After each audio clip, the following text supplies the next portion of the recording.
Good afternoon, ladies and gentlemen, PT Bennett here.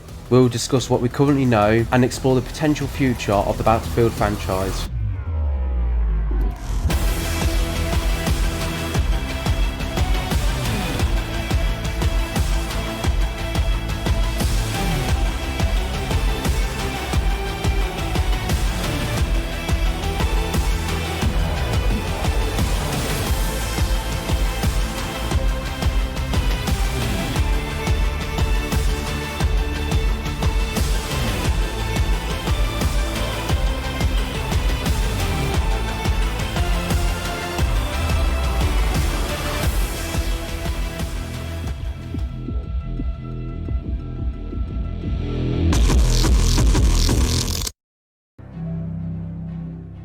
Electronic Arts has announced a new look and vision for the future of the Frostbite Engine with a new logo design.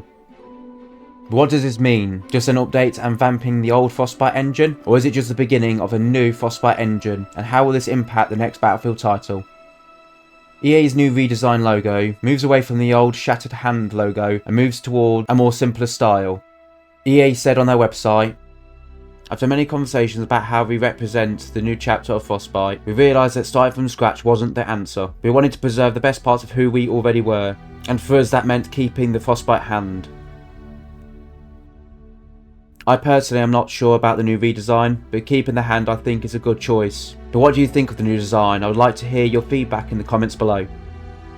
The old logo has a unique vibe that instantly screams Frostbite, but the new logo design doesn't quite capture the Frostbite feel for me.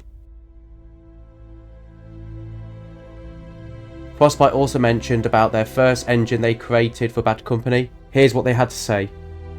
"The first generation of Frostbite was designed and built in conjunction with the game Battlefield Bad Company. Based on DICE's experience with large-scale open-world Battlefield series, Frostbite was an ambitious game engine that enabled large-scale multiplayer interactions in dynamic, destructible environments. Today, Frostbite is the core piece of EA, one team strategy. Between the sharing of technology between studios, we are creating a shared language for the EA development."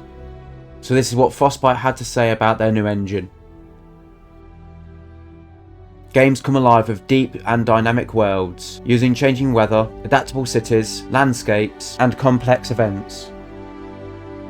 With state-of-the-art technology, the engine helps game characters move closer to being indistinguishable to real people.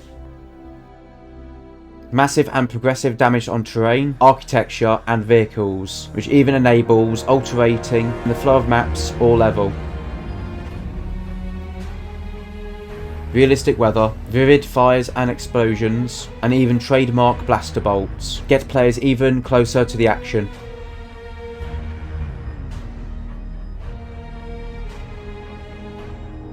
We've had previous announcements where EA has said all of the leadership team and the structure has all changed. Vincent Pello is now in charge of overseeing Battlefield's development, and Marcus Lato, who worked at Bungie for 15 years, playing a vital role in the development of the Halo franchise. I believe the changes to structure and leadership is a positive move. The last two game launches were rough, but their efforts to address the issue show that they are listening to the community and taking feedback seriously. Whilst Battlefield 5 and 2042 are good games, there's a sense that they missed their potential to reach their masterpiece status achieved by Battlefield 4 and Battlefield 1. We also know that Criterion, a big gaming studio, has been assigned to the next Battlefield title. They do a lot of work with vehicles. They worked on Need for Speed and Burnout, but something I found out, they also worked on Battlefield 1 by creating art, audio and gameplay for new bombers, armoured trucks, fighter planes and boats. They also made Battlefield 5's Firestorm. DICE gave us Battlefield, we gave Battlefield its Battle Royale mode. 64 players jump into the largest Battlefield arena ever created, pursued by an ever-shrinking, destructible firestorm. I believe the next Battlefield title is a few years away, but when it arrives, I think it has the potential to be a standout game. They're gearing up for the new Battlefield, but let's wait and see how it all unfolds. Vince Capello addressed the recent reception and problems with the recent Battlefield game, Battlefield 2042, expressing that it deviated too much from the series' core elements and has strayed too far from its roots. We've heard similar language at the launch of Battlefield 2042, so I'm staying optimistic, but I see this as a positive improvement and I am excited to see what they have in store for us.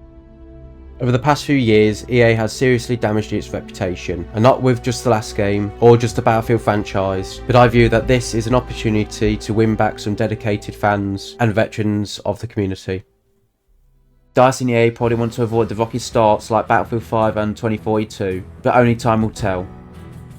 Thank you for listening this long. If you enjoyed this type of video and you want to see more like this, please drop a like and subscribe, and let me know your favourite moments in the comments below. I hope to see you again soon, but until next time, this is PT Bennett, over and out.